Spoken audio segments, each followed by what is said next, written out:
മോദി സർക്കാരിനെതിരെ ആഞ്ഞടിച്ച യുവജന വിദ്യാർത്ഥി കൂട്ടായ്മ ദില്ലി ജന്തർ മന്ദിറിൽ കോക്രോച്ച് ജനതാ പാർട്ടിയുടെ നേതൃത്വത്തിൽ വൻ പ്രതിഷേധമാണ് നടന്നത്.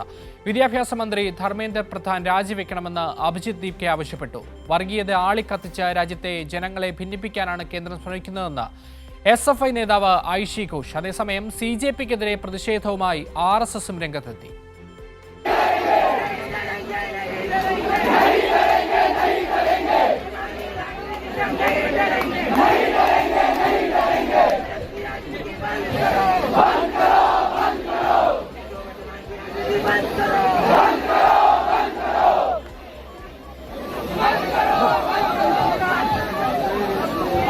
So we are extending support to the cause, the solidarity to the students, and this is the mobilization that we see here is the reflection example that the student and youth are genuinely frustrated with this government.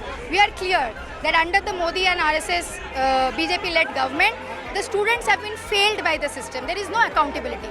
Dharmendra Pradhan still, as an education minister, has the audacity to continue despite in last 7 years, more than 70 paper leaks have happened. They have just removed some office bearers of the CBSE and trying to run away from their accountability. That is not going to happen.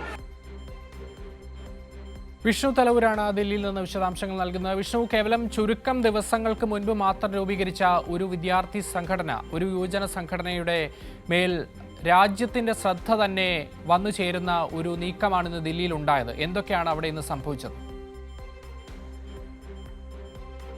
പക്ഷേ വിദ്യാഭ്യാസ മന്ത്രി ധർമ്മേന്ദ്ര പ്രധാന്റെ രാജി ആവശ്യപ്പെട്ടുകൊണ്ട് അതിശക്തമായിട്ടുള്ള പ്രതിഷേധമാണ് ഇന്ന് ദില്ലിയിൽ cockroach Janata party നടത്തിയത്.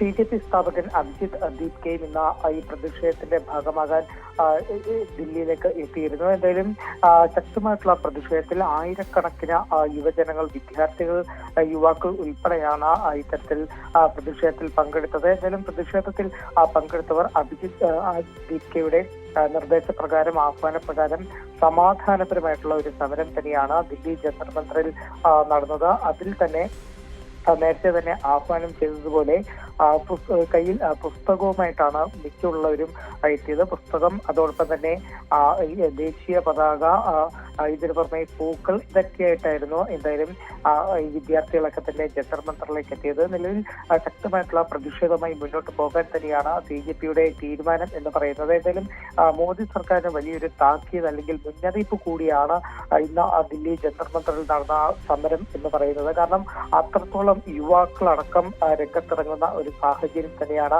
കാണാനായത്. എന്തായാലും SFI ഉൾപ്പെടെ CJP ഉയർത്തിയ വിഷയങ്ങൾക്ക്, അതായത് വിദ്യാഭ്യാസ മന്ത്രി ധർമ്മേന്ദ്ര പ്രധാന്റെ രാജി ആവശ്യപ്പെട്ടുകൊണ്ടുള്ള പ്രതിഷേധത്തിന് പിന്തുണ നൽകിക്കൊണ്ട് SFI ഉൾപ്പെടെ ഇടത് വിദ്യാർത്ഥി സംഘടനകളും എന്തായാലും പ്രതിഷേധത്തിന്റെ ഭാഗമായിരുന്നു.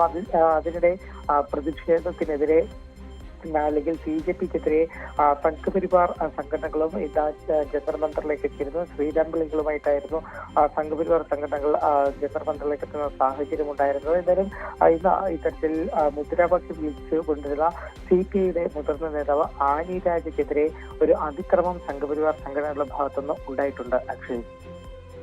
ശരി, വിഷ്ണു തലവൂരാണ് ദില്ലിയിൽ നിന്ന് വിശദാംശങ്ങൾ പങ്കുവച്ചത്.